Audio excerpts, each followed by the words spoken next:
Pwede ko makita yung conversation nyo, ma'am? Ha? Pwede ko makita yung conversation nyo? Ay, hindi pwede kasi sinabi naman niya sa akin eh. Paano po ba talaga tong bag? Hindi pwede, hindi papayag ko sabihin ko kung ano yung conversation. Titignan ko lang naman, ma'am. Hello po. Alala mo, rider po ito. Ako po yung nag-accept ng booking, sir. Kayo po ba sa drop-off o sa pick-up? Drop-off. Sir, yung pipick-upan ba, sir? Shop po ba yun? Bahay po. Bahay po. Sige po. Pupunta ko muna, sir.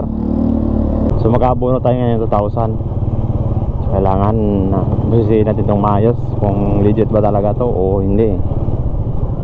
Kasi walang kumukuha ng booking na to. Kanina pa tong booking na to eh. Nakabahan ako dito sa booking na to.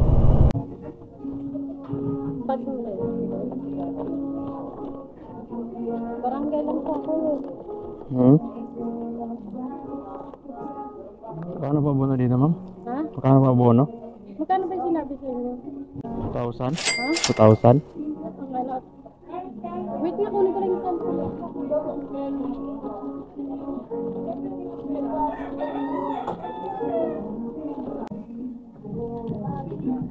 Okay daw yung ano niyan, pero sabi niya 1 week na lang daw. 1,800 na lang daw? 1 week. Patingin po ako ng ano. Pwede ko makita yung conversation nyo, ma'am? Ha? Pwede ko makita yung conversation nyo? Ay, hindi pwede. Kasi sinabi naman niya sa akin yun. Ay, hindi. Gaya talaga niyan to kayo. Ang sabi, Paano kayo nagkakakontak tong sa ano, ma'am? Sa buyer?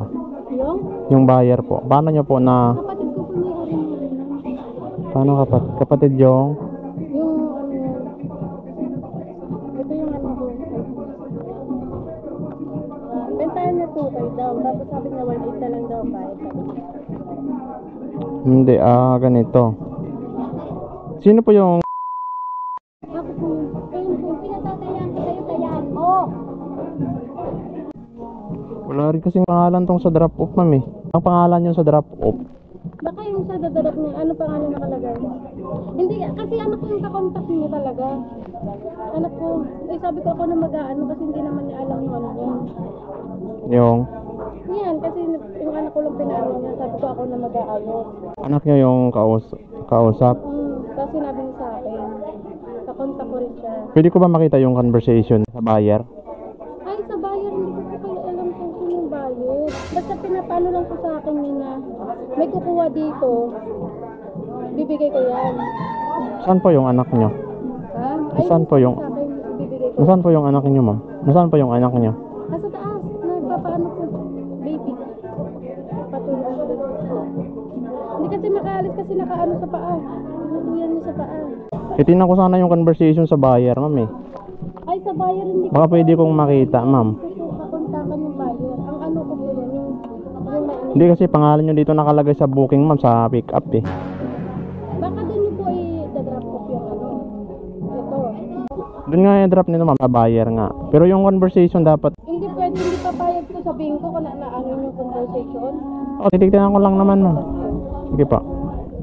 Akala ko aakit na si ma'am para kunin ang cellphone ng anak niya para ipakita sa akin yung conversation nila ng buyer, pero doon lang siya sa likod ng pinto. Makalipas ang ilang minutong paghihintay ko, hindi pa rin nagpakita ang anak niya. Kaya ang ginawa ko, tinawagan ko na si buyer. Nagpanggap ako na kulang yung pang-abono ko para i-Gcash niya sana ang bayad. Kaso wala daw siyang Gcash. Akala ko kasi kayo kausap ng buyer, ma'am, kasi pangalan nyo nakalagay dito sa booking eh, sa pick up. Hindi ba kayo yung ano lang, pipick upin mo lang yung ano, pero i-drop off mo doon sa may Mandaluyong. Oo nga, ma'am, pero may abono kasi. Sir, sabi po kasi dito, sir, ni ma'am, hindi po daw siya ang kausap nyo sa Facebook. Sabi ni ma'am, hindi daw po kayo ang kausap niya sa Facebook, sa marketplace. So sabi ko, baka pwede kong makita yung conversation nyo ng buyer.